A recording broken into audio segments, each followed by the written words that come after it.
In the northern wilderness of Ontario, at the serene little rapids just north of Thessalon, a timeless battle rages on. The fish, pink salmon, also known as humpies. The fishermen, Kate and Dan, two determined adventurers who have come to witness and take part in one of nature's most extraordinary events, the pink salmon run. Today, Kate and Dan stand amid the Great Migration, where thousands of pink salmon swim upstream, driven by an instinct as old as time. But not all of these warriors are in their prime. Oh no, many are already showing signs of a great battle with nature itself. As the water cools in late August, the run begins. Thousands of pink salmon surge forward in their final quest to spawn. The water temperature?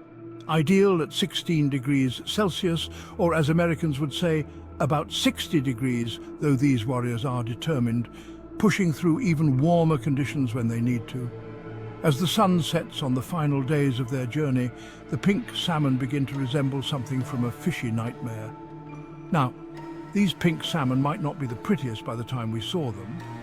Let's be honest, some were straight up auditioning for a fish version of The Walking Dead. These aren't just salmon. They are the zombies of the river. Their bodies slowly breaking down, they continue onward, refusing to give up before reaching their spawning grounds. Welcome to the salmon apocalypse.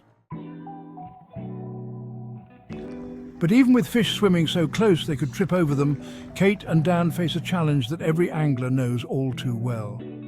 The fish simply aren't biting. In a bold, innovative move, Kate decides that maybe, just maybe, the fish need a little encouragement. What better way to lure them in than with a dance?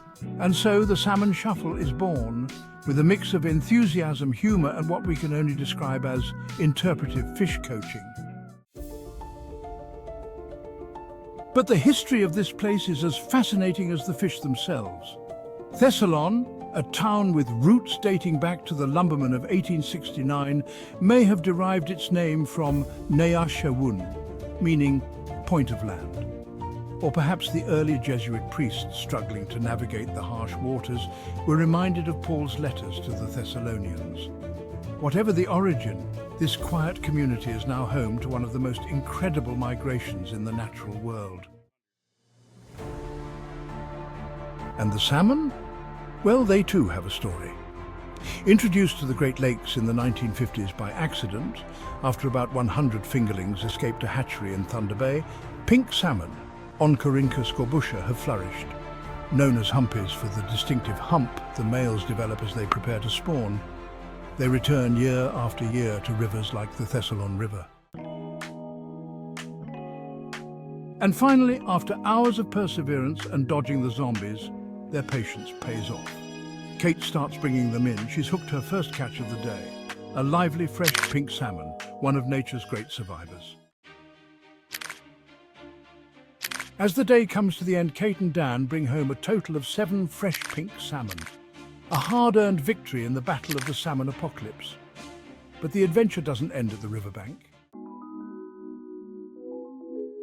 Fresh from the river and onto the grill, these pink salmon are more than just a meal. They are a testament to the resilience of nature. And contrary to what some of their Alaskans say about pink salmon being dog food, when they're caught fresh like this, they are nothing short of delicious. With 7 salmon in hand, Kate and Dan will enjoy their fresh catch tomorrow when they get home and save the rest for smoking. Because when you smoke a pink salmon, it's like getting a second helping of nature's bounty. And who could say no to that? So, if you ever find yourself near Thessalon during the pink salmon run, don't forget your rod, your sense of humour, and maybe even a dance move or two. After all, you never know when the fish might just need a little encouragement. Thanks for joining Kate and Dan on their epic pink salmon adventure. And before you ask, Kate outperformed Dan once again.